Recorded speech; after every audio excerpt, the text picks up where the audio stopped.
আসসালামু আলাইকুম প্রিয় শিক্ষার্থীরা, আমি শিন সুলতানা চলে আসলাম এখন নতুন একটি পর্ব নিয়ে। এই মুহূর্তে আলোচনা করব মমতা দি এই গল্পটির লেখক পরিচিতি, শব্দ অর্থ, মূলভাব, তারপর হচ্ছে চরিত্র বিশ্লেষণ, তারপরে আমাদের কিছু গুরুত্বপূর্ণ তথ্য যেগুলো নিয়ে আমরা আলোচনা করব। অর্থাৎ এই ক্লাসটিতে আলোচনা করা হবে সম্পূর্ণ মমতা দি গল্প থেকে। মমতা দি গল্পটির বেসিক নিয়ে আলোচনা করা হবে। আসলে মমতা দি গল্পটির মধ্যে লেখক কি বুঝাইছেন।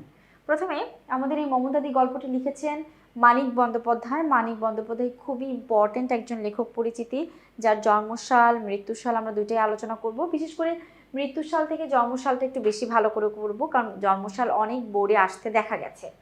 তো প্রথমত যদি আমরা আলোচনা করি তার জন্ম কত সালে, তার জন্ম হচ্ছে বিহারের সাঁওতাল পরগনায় 1 মে 1908 সালে তিনি জন্মগ্রহণ করেছেন। দ্বিতীয়ত তার নাম, প্রকৃত নাম বলতে বোঝাচ্ছে বাবা মার দেওয়া নাম প্রবোধ কুমার বন্দ্যোপাধ্যায়। বাবা মার দেওয়া নাম হচ্ছে প্রবোধ কুমার বন্দ্যোপাধ্যায়, ডাক নাম হচ্ছে মানিক, সাহিত্যিক নাম হচ্ছে মানিক বন্দ্যোপাধ্যায়। শিক্ষা জীবন, মাধ্যমিক ম্যাট্রিক 1926 মেদিনীপুর জেলা স্কুল, উচ্চ মাধ্যমিক আইআইসি পাশ করেছেন 1928 সালে। এরপরে ওয়েসলিও মিশন কলেজ বাঁকুড়া বিএসএসসি গণিত বিষয়ে পড়াশোনা করেছেন কলকাতা প্রেসিডেন্টস কলেজ থেকে, সেটা সে শেষ করে না, অসমাপ্তই রেখে দিয়েছেন। তো এই হচ্ছে তার শিক্ষা জীবন। যদিও শিক্ষা জীবন থেকে খুব একটা পরীক্ষায় প্রশ্ন আসবে না, তারপরেও যেহেতু এটা মূল বইয়ের মধ্যে দেওয়া ছিল আমরা চেষ্টা করলাম তোমাদের কাছে একটু ধরে দিই, কারণ বাংলা প্রথম পত্রে অনেক ক্রিটিক্যাল প্রশ্ন আসে, কোথা থেকে আসে এটা বোঝা যায় না বা সহজে স্পেসিফিকভাবে বলা যায় না যে এটা আসবেই আসবে। ওকে, এবার সাহিত্যকর্ম, উপন্যাস, তিনি উপন্যাসের জন্য বিখ্যাত হচ্ছে জননী উপন্যাস, যেটা প্রকাশিত হয়েছে 1935 সালে। দিবারাত্রির কাব্য, সেটা 1935 সালে প্রকাশিত হয়েছে। পুতুল নাচের ইতিকথা, যেটা 1936 সালে প্রকাশিত হয়েছে। পদ্মা নদীর মাঝি, তারপরে চিহ্ন, চতুশঙ্ক, সোনার চেয়ে দামি, এগুলো খুব ইম্পর্টেন্ট। বিখ্যাত প্রবন্ধ গ্রন্থের মধ্যে তিনি লিখেছেন লেখকের কথা। গল্প গ্রন্থের মধ্যে আছে অতসী মামি ও অনন্য গল্পের মধ্যে আছে 1925 সালে প্রকাশিত হয়েছে প্রগতিহাসিক 1937 সালে, মিহি ও মোটা কাহিনী 1938 সালে, সরীসৃপ, কুষ্ঠরোগীর বউ 1943 সালে, এগুলো খুব ইম্পর্টেন্ট। সমুদ্রের স্বাদ, হারানের নাচ জামাই, ছোট বকুলপুরের যাত্রী, শ্রেষ্ঠ গল্প প্রভৃতি। সব কিছু তিনি মারা গেছেন 1956 সালে। তো এই মানিক বন্দ্যোপাধ্যায়ের বিখ্যাত একটি গল্প আছে যার নাম হচ্ছে অতসী মামি, যিনি যখন এটা খুব বন্ধুদের সঙ্গে বাজি ধরে তিনি গল্পটি লিখেছিলেন, ঠিক সেই বছর তিনি আরও কয়েকটি উপন্যাস লিখেছেন, যেমন দিবারাত্রির কাব্য, পুতুল নাচের ইতিকথা, পদ্মা নদীর মাঝি, এগুলো তিনি কয়েকটা লিখেছেন। এবার আমরা কিছু শব্দ অর্থ নিয়ে আলোচনা করব। গুরুত্বপূর্ণ শব্দ অর্থ অনেকগুলো এখানে শব্দ অর্থ দেওয়া আছে, যদিও এগুলো সব তোমাদের বইয়ের মধ্য থেকেই দেওয়া, যেগুলো বইয়ে আসে, যেগুলো খুব বারবার আসে, সেই প্রশ্নগুলো আমরা এখানে সাজিয়েছি। যেমন এখানে কিছু প্রশ্ন আমরা দিয়েছি, যেমন এখানে কিছু প্রশ্ন তোমাদের কাছে দিয়েছি, যেমন ঘোমটা, কৃতজ্ঞতা, তৎক্ষণাৎ, তুচ্ছ, রূঢ়, অনর্থক, নিখুঁত, জিজ্ঞাসা, ঠাট্টা, রোয়াক। দেখো, রোয়াক শব্দের অর্থ হচ্ছে বারান্দা বা সামনের খোলা জায়গা, অঙ্গন। এগুলো হচ্ছে সব বইয়ের মধ্যে আসা আমাদের শব্দ অর্থ। অনেক শব্দ অর্থ আছে যারা আরও বিস্তারিতভাবে আরও অনেক শব্দ আছে, বাট আমরা যেগুলো খুব বেশি ইম্পর্টেন্ট সেগুলো তোমাদের এখানে দিয়েছি। শৃঙ্খলা, ক্ষিপ্ততা, আস্কারা, নির্বিকার, ভাড়ার, সন্দিগ্ন, অধিকার, সন্দেহ, বৃষ্টি, অন্তরাল, দীনতা। দীনতা শব্দের অর্থ হচ্ছে অভাব। তো যাই হোক, এই হচ্ছে আমাদের শব্দ অর্থের মধ্যে আলোচনা, যেগুলো তোমরা খুব ভালো করে পড়বা। এবার আমরা আলোচনা করব মূল ভাব নিয়ে, যেটা আমাদের গল্পের মধ্যে আলোচনা করা হয়েছে, যে গল্পতে যেটা বলা হয়েছে মমতা দি গল্পের মধ্যে, যেটা সব থেকে বেশি ইম্পর্টেন্ট বা যা আসলে কি বলা হয়েছে। নাম মমতা দি, গল্পটি মমতা দিকে নিয়ে লেখা।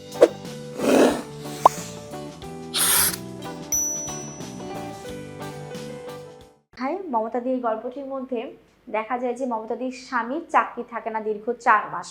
তো চাকরি না থাকার কারণে তার বাড়িতে খুব অভাব।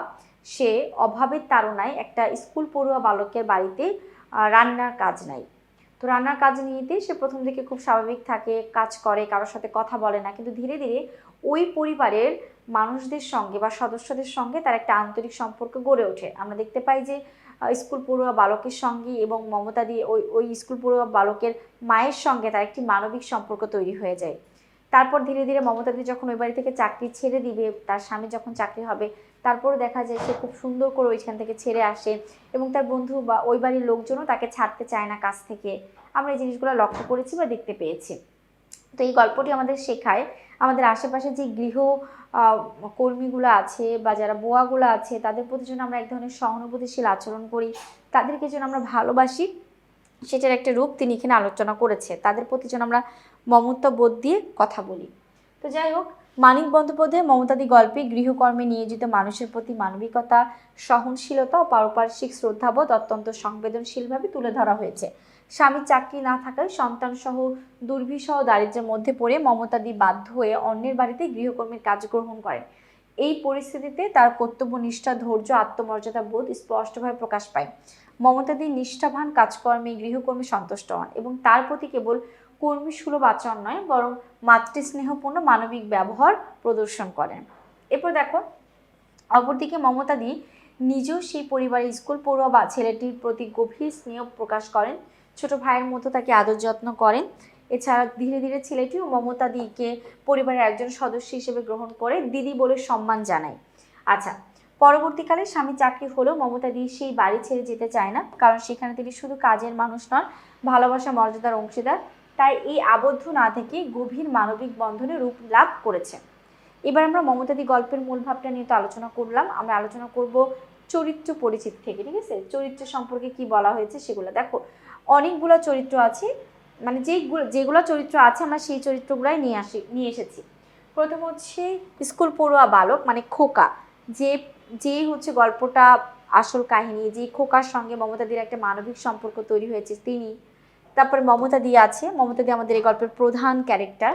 3 নম্বর হচ্ছে স্কুল পড়ুয়া বালকের মা, বালকের মানে এই খোকার মা, যদিও তার নাম সম্পর্কে বিস্তারিত বলা হয় নাই তিনি।